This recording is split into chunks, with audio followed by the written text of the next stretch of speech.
বারাসাত পৌরসভার ৪ নম্বর ওয়ার্ডে জলযন্ত্রণা অব্যাহত।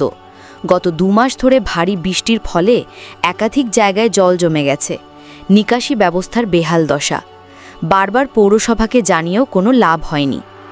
আজ সকালে ক্ষোভে ফুঁসে ওঠে এলাকাবাসীরা। যে বিভাজন রয়েছে সেই বিভাজনের যে কাজ করার কথা তারা করেনি, শুধু আমাদেরকে দায়িত্ব এবং বলছে আমরা করে দেব।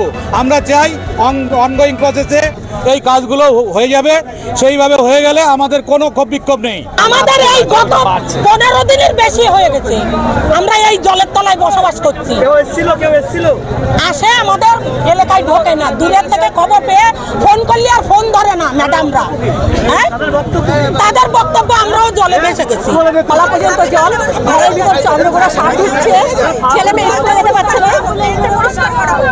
আমরা চাই যে আমাদের বাইরের কোনো জল আমাদের যেন না ঢোকে, আর এই জল ব্যবস্থা মানে বাইরে বেরোনোর ব্যবস্থা করা হয়। 5.5 ঘণ্টা ধরে বারাসাত ব্যারাকপুর রোড অবরোধ করে রাখলেন।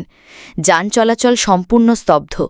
পৌরসভা দ্রুত পদক্ষেপের আশ্বাস দিলেও স্থানীয়দের দাবি স্থায়ী সমাধানে। এখানে যে থাকছে এটা হচ্ছে না। এবার সবাই চেষ্টা করছে যে এটা এইভাবে জলটা অ্যাকচুয়ালি এখানে অ্যাডামস বা বিভিন্ন ইউনিভার্সিটি হয়েছে, এটা পৌরসভা পঞ্চায়েতে লাগোয়া। এখানে এই অ্যাডামস এইসব হওয়ার কারণে বিভিন্ন মানে ব্যবসায়িক বিভিন্ন ক্যাফে তৈরি হয়েছে, যেগুলোকে হাইড্রেন অনেক সময় হাইড্রেন ব্লক করে সেই ক্যাফেগুলোতে তৈরি হয়েছে, ফলে হাইড্রেনটা ঠিকমতো ক্লিয়ারও করা যাচ্ছে না। এটাও একটা কিন্তু খুব মারাত্মক একটা প্রবলেম।